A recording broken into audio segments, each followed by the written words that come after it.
परमेश्वर ने अपने जैसे आपको बनाया है।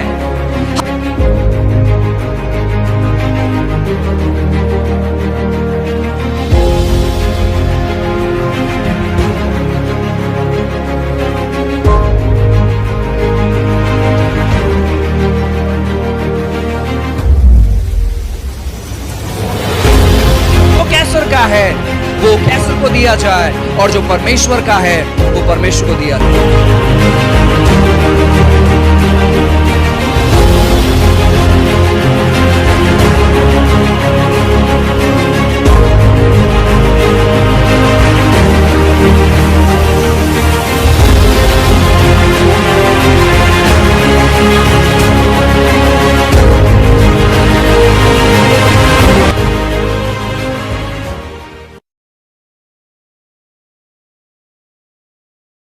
दर्शन है, उसके प्रति काम करना चालू करो। हम क्या करते मालूम है क्या? जो चीज परमेश्वर हमारे द्वारा करना चाहते हैं हमें वो पता ही नहीं है। हबाकुक की किताब में लिखा गया है कि दर्शन की बातों को आप साफ साफ लिख लें। और हम क्या करते मालूम है क्या? हमारा दर्शन हमारे मन में रहता है, हमारा दर्शन हवा में रहता है, हमारे पास कोई विजन नहीं, हमारे पास कोई दर्शन नहीं है। और इसी की वजह से हम बस भटक रहे हैं और ये सोचते हुए कि हम आत्मिक उन्नति कर रहे हैं। हम आत्मिक उन्नति नहीं कर रहे हैं। अगर हम आत्मिक उन्नति करते हैं तो हमारे साथ हम दूसरों की उन्नति करवाते हैं। केवल सभाओं को अटेंड करने के द्वारा आत्मिक उन्नति नहीं होती है। केवल सेवकों का संदेश सुनने के द्वारा आत्मिक उन्नति नहीं होती है। अगर आप आत्मिक उन्नति करना चाहते हैं तो आपको उन चीज़ों को करना पड़ेगा। आपको लोगों तक पहुंचना पड़ेगा, लोगों को काउंसिल करना पड़ेगा, आपको प्रार्थना करना पड़ेगा, आपको मध्यस्थी करना पड़ेगा, आपको वचनों को पढ़ना पड़ेगा, आपको लोगों को प्रिपेयर करना पड़ेगा, आपको लोगों को सिखाना पड़ेगा। और उसी तौर पर आपकी आत्मिक उन्नति होगी। उसी तौर पर आप आगे बढ़ सकते हैं, उसी तौर पर अच्छी चीज़ों को देख सकते हैं। जो नए लोग हैं, मैं आपको बताना चाहता हूं ना, केवल संडे चर्च में आकर आप अच्छी बातों को नहीं देख सकते। आपको हर दिन मुलाकात करना है, कुछ समय के लिए जितना भी आपको आता है। आपके परिवार के साथ बैठना है, परमेश्वर के वचनों को पढ़ना है, एक अध्याय को पढ़ना है, प्रार्थना करें, जितना भी प्रार्थना आपको आता है। प्रार्थना कोई तकनीक नहीं है जो आप सिस्टमैटिक करना चाहिए। अगर आप सिस्टमैटिक नहीं करोगे तो शॉर्ट सर्किट हो जाएगा। ऐसा प्रार्थना नहीं है। प्रार्थना बहुत सिंपल है। यीशु मसीह के नाम से इस प्रार्थना को हम मांगते हैं। ये इंपॉर्टेंट भाग है। और जो भी आपको प्रार्थना में आपको बोलना है, आपके परिवार के बारे में, आपके सेहत के बारे में, आपके उन्नति के बारे में, आपके घर के बारे में, आपके बच्चों के बारे में, आपके पति के बारे में, आपके पत्नी के बारे में, आप उन चीज़ों को प्रार्थना में मांगे।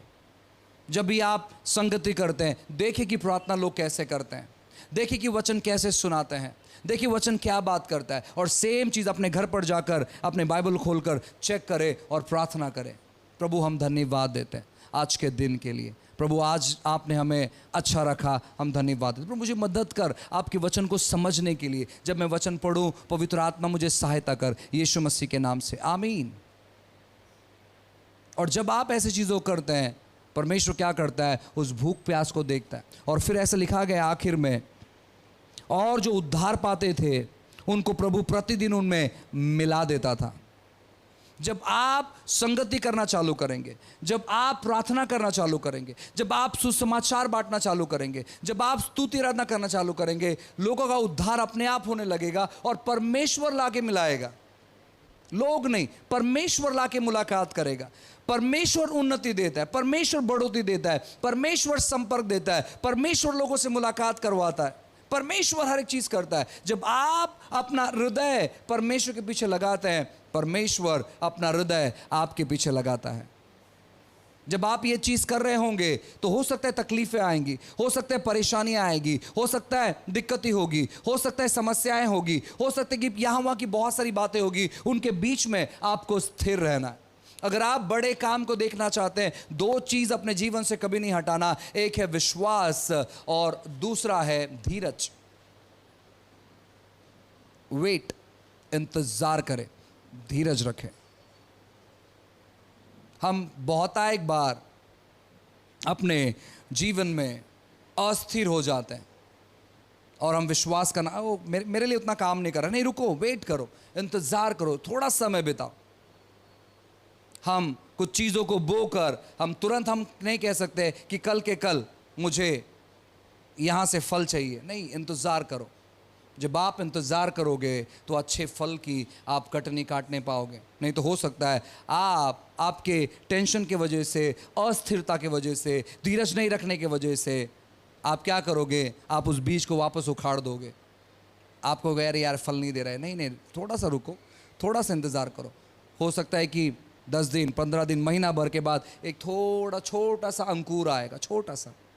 मौका दो उसे और खत पानी दो, और जो चीज़ें आप कर रहे हो उसे कंटिन्यू रखो। कुछ समय के बाद आप देखोगे कि उसमें अच्छे फल आएंगे। मसीह जीवन इसी प्रकार का जीवन है। जितना ज़्यादा हम अपना समय निवेश करते हैं परमेश्वर की उपस्थिति में, परमेश्वर की बातों में और परमेश्वर के लोगों में। आज सबसे इम्पॉर्टेंट चीज़ मैं कहना चाहता हूँ ना कि वो है आपका प्रतिदिन का समय आप कहाँ पर निवेश करते हैं। आपका हर रोज़ का समय आप कहाँ पर निवेश करते हैं। बच्चों को चिल्लाने में, पति से झगड़ा करने में, अपने आजू बाजू वाले से झगड़ा करने में, अपने चर्च के लोगों से झगड़ा करने में, या अपने पोजीशन को देखने में, या फिर परमेश्वर ने जो दर्शन दिया है उसको पूरा करने में। किसी को आपको ऊपर उठाने की ज़रूरत नहीं है और किसी को नीचे गिराने की ज़रूरत नहीं है।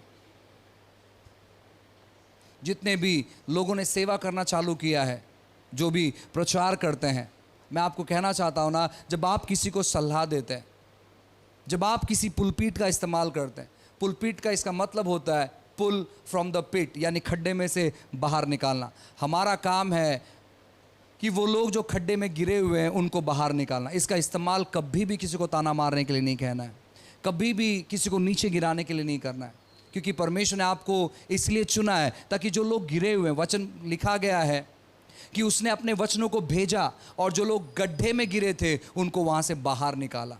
और परमेश्वर ने वो औधा आपको दिया है, वो वचन का औधा आपको दिया है कि आप जो लोग नीचे गिरे हुए अपनी परिस्थितियों में फंसे हुए हैं उनको आप उस चीज़ों से बाहर निकालें। इसलिए जब भी आपके मुंह से कोई शब्द निकलेगा तो वचन कहता है कि आपके मुंह से अनुग्रह के शब्द निकले।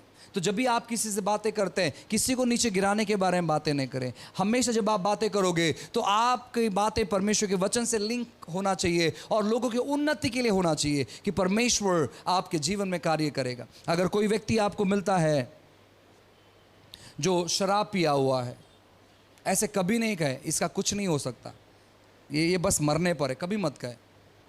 नहीं, उसे कहे कि परमेश्वर आपके जीवन में काम करेगा, उसके लिए प्रार्थना करें।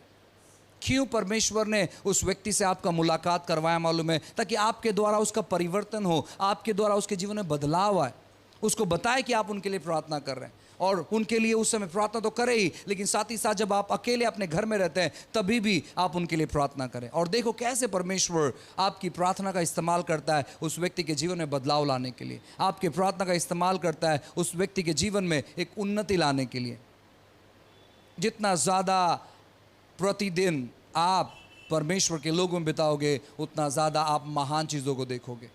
अपना हर रोज़ का समय परमेश्वर के लोग के साथ बिताओ। आप कहोगे पास्टर, परमेश्वर के लोग के साथ समय बिताने के लिए ऐसा कोई भी नहीं है जिनके साथ में मैं समय बिताऊं।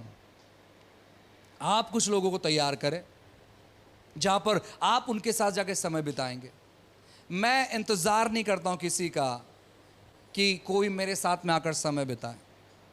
मैं क्या करता हूँ, मैं चुनता हूँ कि मुझे इनके साथ जाके समय बिताना है। आप चुने, ऐसे बहुत सारे लोग हैं जो अपने विश्वास में कमज़ोर हैं, यहाँ वहाँ जाना बंद कर दें और ऐसे लोग को चुने जो विश्वास में कमज़ोर है। उनके साथ जाकर संगति करें, उनके लिए प्रार्थना करें, अपने परिवार को साथ में लें। मैं हमेशा उत्साहित करता हूँ, अगर आपकी शादी हो चुकी है तो पति पत्नी साथ में जाए सेवा करने के लिए। एक परिवार को आप विजिट करें, उनसे वार्तालाप करें, उनको प्रभु के बारे में बताएं। और वही संगति है, वही संगति है जो नए लोग हैं एक लिस्ट बनाए, उनके लिए प्रार्थना करें कि परमेश्वर आज हम इस व्यक्ति से मिलने जा रहे हैं, प्रभु आप इनसे बातें करें। जब हम प्रभु आपकी बातों को वहाँ पर बताएं तो शत्रु वहाँ पर काम नहीं करना चाहिए। प्रभु जब हम आपकी बातों को बताएं, पवित्र आत्मा आप उसके हृदय में शांति लेकर आए, आप उनसे बातें करें। और जब आप जाएंगे, ऑलरेडी आपने प्रार्थना के द्वारा उसके हृदय को तैयार किया है, और जब आप जाकर परमेश्वर की बातों को वहाँ पर बांटते हैं, परमेश्वर ने ज़मीन तैयार किया है। जब आप वचन की बीज बोना चालू करते हैं, वो ज़मीन क्या करता है मालूम है क्या? उस बीज को पकड़ के रखता है और फसल को वो उगाता है।